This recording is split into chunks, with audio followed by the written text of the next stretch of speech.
जय Sai Ram. Welcome to बंदे हैं हम साई के। बाबा की कृपा से आप लोगों को आज एक अनुभव सुना रही हूँ जो हमारे साथ लक्ष्मी वर्मा जी ने शेयर करा है। ये मैम कानपुर से हैं और ये एक्सपीरियंसेस भी सुनते हैं, संदेश भी सुनते हैं और इसी से जुड़ा इनका अनुभव भी है। क्या हुआ कि ये लोग, इनके बच्चों की छुट्टी हुई तो एक वेकेशन पर जा रहे थे। लेकिन हम सारे जो बाबा के बच्चे होते हैं, हमारी क्या आदत होती है, बाबा हमारे साथ भी चलो, हमारे घर को भी देखना, हम जाएंगे तो रक्षा करना, ठीक है।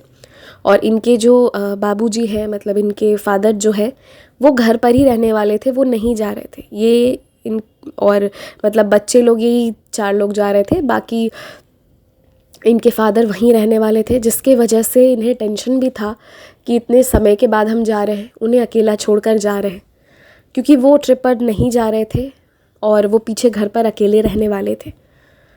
कभी कभी क्या होता है ना कि हमारा मन हो या नहीं हो, जैसे बच्चों का भी ज़िद था कि नहीं छुट्टी है तो जाना है। घर पर कोई बीमार होता है या बुज़ुर्ग भी होता है, लेकिन फिर क्या है ना कि लाइफ भी तो उसी में मूव ऑन करती है, तो हमें उनको भी देखना पड़ता है। लेकिन साथ में जो बच्चे लोग हैं, उनका भी वेकेशन है, तो उनको भी ले जाना पड़ता है। ये हम सबके लाइफ में हुआ होगा, क्योंकि वेकेशन एंड ट्रिप्स भी इम्पॉर्टेंट होते हैं, क्योंकि वो सिर्फ हमारे लिए एक लेजर टाइम नहीं होता है, हमें वहाँ से बहुत चीज़ सीखने को मिलता है ट्रैवलिंग से, ट्रिप्स पर। क्योंकि मुझे याद है हम छोटे थे तो मम्मा हमें वेकेशंस पर ना कोई ऐसा, या तो कोई हिस्टोरिक प्लेस पर ले जाती या फिर माउंटेन्स, एंड मतलब वहाँ की जो हिस्ट्री है, फिर वो कहती कि इवन सन टेम्पल कोणार्क गए हो तो फिर उसका हिस्ट्री पढ़ लो क्या है। तो ऐसे ही करते करते धीरे धीरे इंसान को, बच्चों को नॉलेज होता है। तो बस ये एक ऐसा, क्योंकि मैं ये बात इसलिए बोल रही हूँ क्योंकि बहुत लोग ऐसा सोचेंगे ना कि क्यों गए, नहीं जाते वेकेशन पर हर चीज़ ज़रूरी होती है। हम अपने पेरेंट्स के लिए भी हमें निभाना पड़ता है, तो बाकी रिलेशंस को भी हमें टाइम देना पड़ता है। We can not be just one sided, right. तो इसलिए इनका भी ये था कि ये चाहती तो नहीं थी छोड़कर जाना, लेकिन जाना भी ज़रूरी था। अब प्लान बन गया था, टिकट्स हो गए थे, बच्चों का मन भी था, वेकेशंस भी था, तो थोड़े दिन के लिए जा रहे थे। इन्होंने बाबा जी से कह दिया कि देखो बाबा, तुम संभाल लेना, मैं जाऊँ तो पीछे घर को संभाल लेना, और मैं जहाँ जा रही हूँ तुम हमारे साथ जाना, हमें सुरक्षित घर पहुँचा देना। अब जो ये एक्सपीरियंस है, ये कोई, बस ये सोचिएगा कि कभी कभी बस कुछ बातें जो होती है ना, साई संदेश जो भी आते हैं, पोस्ट्स आती हैं, मैसेजेस आती हैं, कभी कभी हमें बहुत ज़रूरत होती है उसकी, और वो उस मौके पर जब आ जाता है ना, मन को बस शांति मिल जाती है।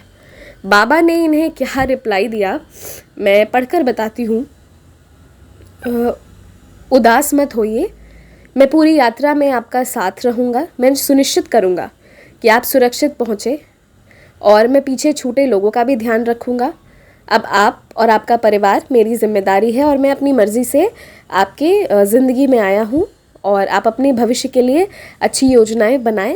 मतलब ये वाला संदेश, आई थिंक ये वाला कम्युनिटी पोस्ट हुआ था दूसरे वाले चैनल पर, Sai Baba the living God पर, ये वाला उन्हें मिला, उन्होंने ये चीज़ पढ़ी, एंड एग्जैक्टली ये जा रहे थे ट्रेवल के लिए, बाबा को बोला, और वही पोस्ट इनके पास आया कि आराम से जाओ, तुम्हारी भी रक्षा करूँगा, और पीछे जो लोग छूटे हुए हैं, इनके बाबूजी, उनका भी मैं रक्षा करूँगा, तुम आराम से जाओ।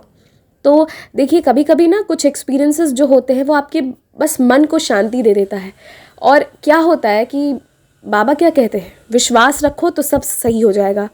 और इस मैसेज को पढ़ने के बाद उनके मन में वाकई में विश्वास आ गया, और विश्वास जैसे ही वंस आपका वो ट्रस्ट आ गया, तो फिर गड़बड़ नहीं हो सकता है। तो ये जो भी हम करते हैं, चाहे हम संदेश पढ़ते हैं, चाहे हम साई सच्चरित्र जी पढ़ते हैं, चाहे हम जो भी करते हैं, एट द एंड इसलिए करते हैं कि हमारा विश्वास और दृढ़ हो। तो बस ये मैसेज आया, इससे इनके दिल को बहुत सुकून मिला कि अरे बाबा ने अश्योर कर दिया है, तो बाबा अब ध्यान रखेंगे। और जैसे ही वो मोमेंट आता है ना, दैट मोमेंट ऑफ ट्रस्ट जैसे आ गया, उसके बाद सब सही होना ही है। तो इस तरह से साई संदेश के माध्यम से बाबा इनको जो है बिल्कुल अश्योर कर दिए, और इनका मन शांत हो गया। क्योंकि इतने समय के बाद जब ये लोग ऐसे बाहर ट्रेवल कर रहे थे, पीछे उनके फादर थे, तो मन में बहुत सारे सवाल जवाब चल रहे होते हैं। और ऐसा होता है ना कभी कभी कि हम जिन लोगों के साथ हैं उनके साथ तो खुश हैं, पर जो छूट गए हैं हमें उनका भी याद आ रहा है, और हमारे लिए सब लोग ज़रूरी होते हैं। अगर हम उधर रहते तो इनकी चिंता होती, इधर है तो उनकी चिंता होती, ऐसा होता है। होता है, कुछ लोगों के साथ ज़्यादा भी होता है। तो वैसे में जब बाबा कोई एकदम अप्रोप्रिएट टाइम पर कुछ कह देते हैं ना, तो बस दिल को शांति मिल जाती है। ये एक्सपीरियंस मतलब अगर ऐसे सोचे तो छोटी सी बात है, बट इसको अगर ब्रॉड रेंज में सोचे ना, तो ये बहुत बड़ी बात है, क्योंकि एग्जैक्ट उसी समय वही बातें जो इन्होंने बाबा से कही, उसी का रिप्लाई मिलना, एंड इनका मन शांत हो गया। और हम जो भी करते हैं आई थिंक पीस के लिए ही हम करते हैं, कि हमें शांति मिले, सुकून मिले, चाहे हम कोई काम करते हैं, कोई स्पिरिचुअल पाथ पे चलते हैं, या कुछ भी करते हैं, for happiness and peace, that's what we do for. और जब वही मिल जाए तो कितना खूबसूरत होता है। तो ये था आज का एक्सपीरियंस। जय साई राम, टेक केयर।